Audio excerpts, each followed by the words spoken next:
ಎಲ್ಲವೋ ರಾಮ, ನೀನು ನನ್ನ ಧ್ವಜವನ್ನು ಬೀಳಿಸಿದ ಮಾತ್ರಕ್ಕೆ, ಬಿಲ್ಲನ್ನು ಮುರಿದ ಮಾತ್ರಕ್ಕೆ ನೀನು ಗೆದ್ದೆನೆಂದುಕೊಳ್ಳಬೇಡ. ನಾನು ರಾವಣ, ಲೋಕವಿಖ್ಯಾತ ಅಷ್ಟ ದಿಕ್ಪಾಲಕರನ್ನು ದಿಕ್ಕುಗೆಡಿಸಿ ಬಂಧನದಲ್ಲಿರಿಸಿದ್ದ ಧೀರ ನಾನು. ಇಂದು ನೀನು ರಣರಂಗದಿಂದ ಓಡಿ ಹೋಗದಿದ್ದರೆ ಇಂದೇ ನಿನ್ನ ಕಡೆಯ ದಿನ. ನಿನ್ನನ್ನು ಮೃತ್ಯುವಿಗೆ ಬಲಿ ಕೊಡುತ್ತೇನೆ. ರಾವಣ, ನಿನ್ನ ಕೀರ್ತಿಯ ಪಟ್ಟಿ ದೊಡ್ಡದಾಗಿಯೇ ಇದೆ.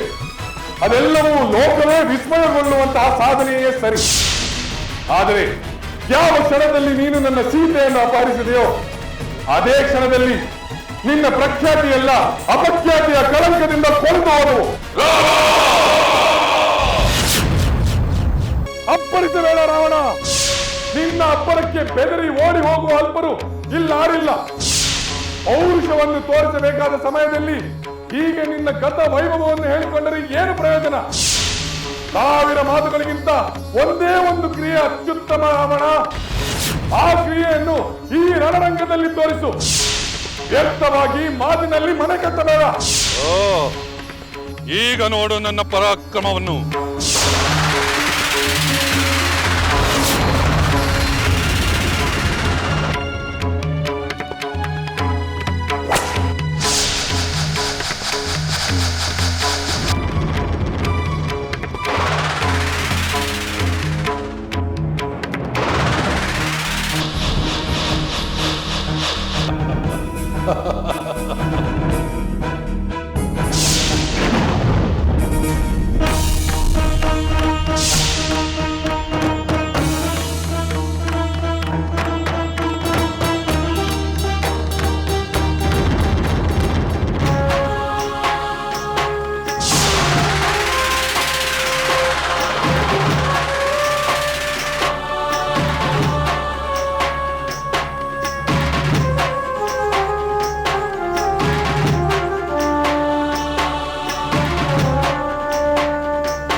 ಶಕ್ತಿಯನ್ನು ವ್ಯರ್ಥಗೊಳಿಸುತ್ತಿದ್ದಾನೆ. ಹೀಗೆ ಆದರೆ ನಾನು ಇವನ ಮೇಲೆ ಗೆಲುವು ಸಾಧಿಸಲಾಗುವುದಿಲ್ಲ. ಪ್ರಬಲನಾದ ರಾಮನ ಮೇಲೆ ನಾನು ವಿಶೇಷ ಶಕ್ತಿಯನ್ನೇ ಪ್ರಯೋಗಿಸಬೇಕು. ಹೌದು, ಇಂದ್ರಜಿತು ಹೋಮ ಮಾಡಿ ಪಡೆಯಲಾಗದ್ದನ್ನು ಪಡೆಯಲು ನಾನೇಕೆ ಪ್ರಯತ್ನಿಸಬಾರದು?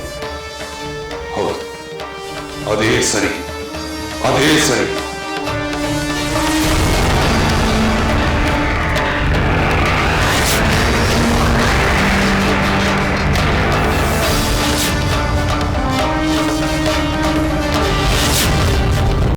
ಅಂತೂ ಆ ರಾವಣ ರಣರಂಗಕ್ಕೆ ಬಂದನಲ್ಲ, ಮತ್ತೆ ಯುದ್ಧ ಆರಂಭವಾಯಿತಲ್ಲ. ಹೌದು ಸೀತೆ, ಯುದ್ಧ ಭಯಂಕರವಾಗಿ ನಡೆಯುತ್ತಿದೆ. ರಾವಣನ ಎಲ್ಲ ಅಸ್ತ್ರಗಳನ್ನು ರಾಮ ವಿಫಲಗೊಳಿಸಿದ್ದಾನೆ. ರಾವಣನ ಮೇಲುಗೈಯಾಗಲು ಅವಕಾಶವೇ ಲಭಿಸಲಿಲ್ಲ. ಆ ದುಷ್ಟ ದಶಕಂಠನನ್ನು ಗೆಲ್ಲಲು ನನ್ನ ಸ್ವಾಮಿಗೆ ಕಷ್ಟವಾಗುತ್ತದೆಯೇ ತ್ರಿಜಟೆ? ಕಷ್ಟವಾಗದಿದ್ದರೂ ಸ್ವಲ್ಪ ಸಮಯ ಹಿಡಿಯಬಹುದು. ದುಷ್ಟನಾದರೂ ರಾವಣನಲ್ಲೂ ಅಪಾರವಾದ ಶೌರ್ಯ ಪರಾಕ್ರಮಗಳಿವೆಯಲ್ಲವೇ? ಅಧರ್ಮೀಯ ಶೌರ್ಯ ಪರಾಕ್ರಮಗಳಿಗೆ ಅರ್ಥವಿಲ್ಲ ತ್ರಿಜಟೆ. ಅಬಲೆಯಾದ ಹೆಣ್ಣಿನ ಮೇಲೆ ದೌರ್ಜನ್ಯವೆಸಗಿದ ಅವನ ಶೌರ್ಯ ಪರಾಕ್ರಮಗಳು ಗೌರವಕ್ಕೆ ತಕ್ಕದಲ್ಲ. ಅದೆಲ್ಲ ಒಡೆದು ಹೋದ ದೋಣಿಯಂತೆ ಬಹುಬೇಗನೆ ಮುಳುಗಿ ಹೋಗಲೇಬೇಕು. ಮುಳುಗಿ ಹೋಗುವುದು ಬಹುಶಃ ಅವನಿಗೆ ಗೊತ್ತಿರಬೇಕು. ಆದ್ದರಿಂದಲೇ ಕಡೆಯ ಪ್ರಯತ್ನ ಮಾಡಲು ಅವನು ರಣರಂಗದಿಂದ ಅದೃಶ್ಯನಾಗಿರಬೇಕು. ಏನೆಂದೆ? ರಾವಣ ರಣರಂಗದಿಂದ ಅದೃಶ್ಯನಾದನೆ? ಯಾವ ಕಾರಣಕ್ಕಾಗಿ? ಯಾವ ಕಾರಣಕ್ಕೆಂದು ತಿಳಿಯದು. ಆದರೆ ಅದೃಶ್ಯನಾಗಿರುವುದಂತೂ ನಿಜ. ಅವನು ಮತ್ತೆ ಯುದ್ಧ ಮಾಡಲು ಬರುತ್ತಾನೋ ಇಲ್ಲವೋ? ಬರದೆ ಎಲ್ಲಿಗೆ ಹೋಗುತ್ತಾನೆ ಸೀತೆ? ಬಹುಶಃ ಅವನು ತನ್ನ ಶಕ್ತಿ ವೃದ್ಧಿಸಿಕೊಳ್ಳಲು ಅಥವಾ ಯುದ್ಧ ತಂತ್ರವನ್ನು ರೂಪಿಸಲು ಮರೆಯಾಗಿರಬೇಕು. ಇಂದ್ರಜಿತುವಿನಂತೆ ಇವನು ಮಾಯಾ ಯುದ್ಧದಿಂದ ನನ್ನ ಸ್ವಾಮಿಯನ್ನು ಕಾಡುತ್ತಾನೆಯೇ? ಅಂಥ ಪ್ರಯತ್ನ ಮಾಡಿದರೆ ಆ ಮಾಯಾವಿ ಇಂದ್ರಜಿತುವಿಗೆ ಒದಗಿದ ಗತಿಯೇ ಇವನಿಗೂ ಒದಗುತ್ತದೆ. ನೀನು ನಿಶ್ಚಿಂತಳಾಗಿರು, ನಾನು ಮತ್ತೆ ಬರುತ್ತೇನೆ.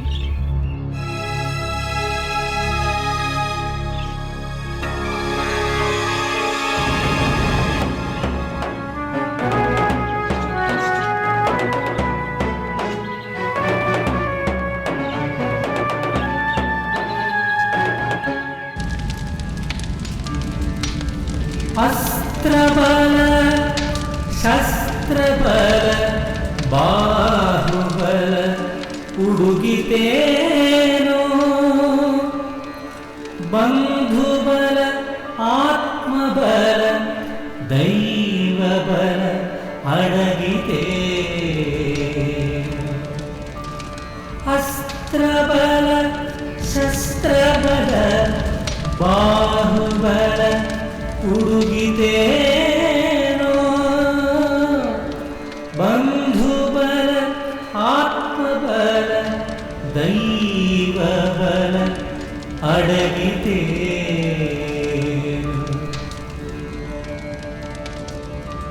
यज्ञबलवनु नंबि दैववनु ಬೇಡಿ ಫಲಗಳಿಸುವ ಸಂಚಿದೇನೋ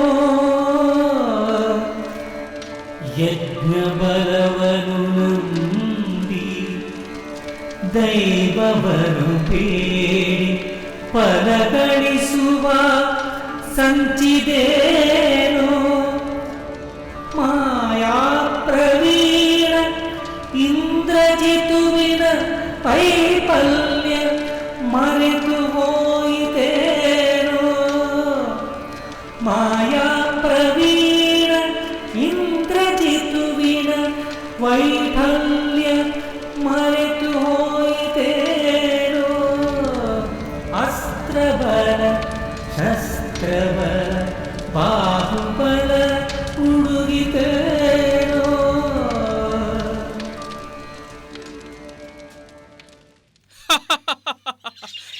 ವಿಚಿತ್ರವಾಗಿದೆ.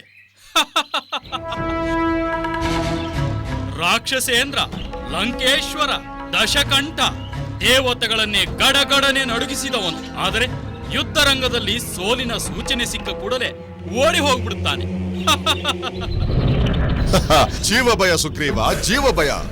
ಅವನು ನಿಜವಾದ ವೀರನೇ ಆಗಿದ್ದರೆ ಮೊದಲು ತಾನು ರಣರಂಗಕ್ಕೆ ಬಂದು ಹೋರಾಡದೆ ಬಂಧು ಮಿತ್ರರನ್ನು ಕಳಿಸಿ ಕಳೆದುಕೊಳ್ಳುತ್ತಿರಲಿಲ್ಲ. ನಿನ್ನ ಮಾತು ಅಕ್ಷರಶಃ ಸತ್ಯ ಮಾರುತ. ಅಹಂಕಾರದ ಅಮಲಿನಲ್ಲಿ ಮತ್ತೆ ಮತ್ತೆ ತಪ್ಪುಗಳನ್ನೇ ಮಾಡುತ್ತಾ ಬಂದ ರಾವಣ ಈಗ ತನ್ನ ಮೇಲೆ ತನಗೆ ವಿಶ್ವಾಸವಿಲ್ಲದಂತಾಗಿದ್ದಾನೆ. ಅದಕ್ಕಾಗಿ ಅವನು ಮತ್ತೆ ಮತ್ತೆ ಮರೆಯಾಗುತ್ತಿದ್ದಾನೆ ಎನಿಸುತ್ತದೆ. ಅಂದರೆ ಈಗ ನಮಗಿರುವುದು ಒಂದೇ ದಾರಿ. ಆ ರಾವಣ ಎಲ್ಲೇ ಇರಲಿ ಅವನನ್ನು ಹುಡುಕಿಕೊಂಡು ಹೋಗಿ ವಧಿಸುವುದು. ಆ ಇಂದ್ರಜಿತುವನ್ನು ಅವನು ಹೋಮ ಮಾಡುತ್ತಿದ್ದ ಕಡೆಗೆ ಹುಡುಕಿಕೊಂಡು ಹೋಗಿ ಅವನೊಂದಿಗೆ ಯುದ್ಧ ಮಾಡಿದಂತೆ ಆ ರಾವಣನಿರುವ ಕಡೆಗೆ ಹೋಗಿ ಹೋರಾಡೋಣ. ಪ್ರಾಣ ರಕ್ಷಣೆಯೇ ಪ್ರಧಾನವಾದರೆ ಆ ರಾವಣ ನಮ್ಮ ಕೈಯಿಂದ ತಪ್ಪಿಸಿಕೊಳ್ಳುತ್ತಾನಲ್ಲವೇ? ಇಲ್ಲ, ಈ ಸಲ ಅವನು ತಪ್ಪಿಸಿಕೊಳ್ಳಲು ಬಿಡುವುದಿಲ್ಲ. ಅವನು ಪಾರಾಗದಂತೆ ದಶ ದಿಕ್ಕುಗಳಿಗೂ ನನ್ನ ಬಾಣಗಳಿಂದ ದಿಗ್ಬಂಧನ ಹಾಕುತ್ತೇನೆ. ಅಷ್ಟೆಲ್ಲ ಯೋಚಿಸುವ ಅಗತ್ಯವೇ ಇಲ್ಲ ಲಕ್ಷ್ಮಣ. ಅವನು ಯುದ್ಧ ಭೂಮಿಗೆ ಬಂದೇ ಬರುತ್ತಾನೆ. ಈ ಸಲ ಬಂದಾಗ ಅವನು ಬೇರೆ ಎಲ್ಲಿಗೂ ಹೋಗುವುದಿಲ್ಲ, ಯಮನ ಮನೆಗೆ ಹೋಗುತ್ತಾನೆ. ಪ್ರಭು ರಾಮಚಂದ್ರ, ರಾಮಚಂದ್ರ ಪ್ರಭು. ಪ್ರಭು ರಾಮಚಂದ್ರ, ಪ್ರಭು ರಾಮಚಂದ್ರ. ಏನು ವಿಭೀಷಣ, ಏಕೆ ಧಾವಂತ? ಪ್ರಭು ರಾಮಚಂದ್ರ, ನಾವೀಗ ರಾವಣನಿರುವಲ್ಲಿಗೆ ಹೋಗಿ ಅವನ ಕಾರ್ಯವನ್ನು ತಪ್ಪಿಸಬೇಕು. ಇಲ್ಲವಾದರೆ ಮತ್ತಷ್ಟು ಬಲಿಷ್ಠನಾಗುತ್ತಾನೆ. ಅವನನ್ನು ಮಣಿಸುವುದು ಕಷ್ಟವಾಗುತ್ತದೆ. ರಾವಣ ಎಲ್ಲಿದ್ದಾನೆ ವಿಭೀಷಣ? ಆ ರಾವಣ ತನ್ನ ಮಗನಂತೆ ತಾನೂ ಕೂಡ ಒಂದು ಕಡೆ ಕುಳಿತು ಹೋಮ ಮಾಡುತ್ತಿದ್ದಾನೆ. ನಾವು ಅಲ್ಲಿಗೆ ಹೋಗಿ ಆ ಹೋಮ ಪೂರ್ಣಾಹುತಿಯಾಗದಂತೆ ತಡೆದು ಅದರ ಫಲ ದೊರೆಯದಂತೆ ಮಾಡಬೇಕು. ಹಾಗೆ ಮಾಡಿದರೆ ಅವನು ರಣರಂಗಕ್ಕೆ ಬರದೆ ಬೇರೆ ದಾರಿಯೇ ಇರುವುದಿಲ್ಲ. ಆದುದರಿಂದ ನಮ್ಮ ವಾನರೆಲ್ಲ ಹೋಗಿ ಆ ಹೋಮ ಭಂಗಗೊಳಿಸುವುದು ಒಳ್ಳೆಯದು. ಪ್ರಭು ರಾಮಚಂದ್ರ, ನಮ್ಮ ವಾನರ ವೀರರೊಂದಿಗೆ ನಾನೀಗಲೇ ಹೋಗಿ ಆ ಕೆಲಸ ಮಾಡಿ ಬರುತ್ತೇನೆ. ಅಪ್ಪಣೆ ಕೊಡು ರಾಮಚಂದ್ರ. ಆಗಲಿ ಅಂಗದ, ಹೋಗಿ ಬಾ. ವಾನರ ವೀರರೇ,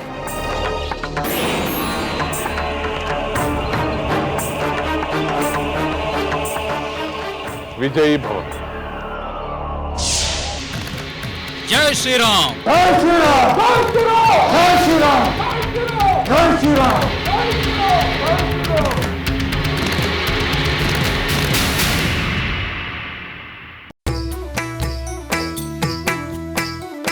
ಲಂಕೆಯಲ್ಲಿನ ದುರುಳ ದರ್ಪವು ಸೀತೆ ಸಹನೆಗೆ ಸೋತಿತು. ಅಂಕೆ ಇರದ ಅಸುರ ಕುಲವು ರಾಮ ಬಾಣಕ್ಕೆ ಅಡಗಿತು. ದೂರವಿರಲಿ ಸನಿಹವಿರಲಿ ರಾಮ ಹೃದಯ ನಿವಾಸಿನಿ. ಯುಗವು ಯುಗವು ಸಾಗಲಿ ಅಕಳಂಕ ಪ್ರೇಮ ಪ್ರಬೋಧಿನಿ. ಅಮರ ಗಾಧೆ ಧರಣಿ ಜಾತೆ ಸಾಧ್ವೆ ಸೀತೆ ಸುಚರಿತೆ. ಸಹನ ಶಕ್ತಿ ಪತಿಯ ಭಕ್ತಿ ಲೋಕಮಾನ್ಯ ವಂದಿತೆ.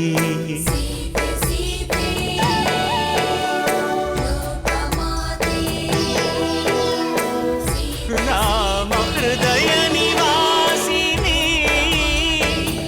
ಅಕಳಂಕ ಪ್ರೇಮ ಪ್ರಬೋಧಿನಿ. ಸೀತೆ ಮಾತೆ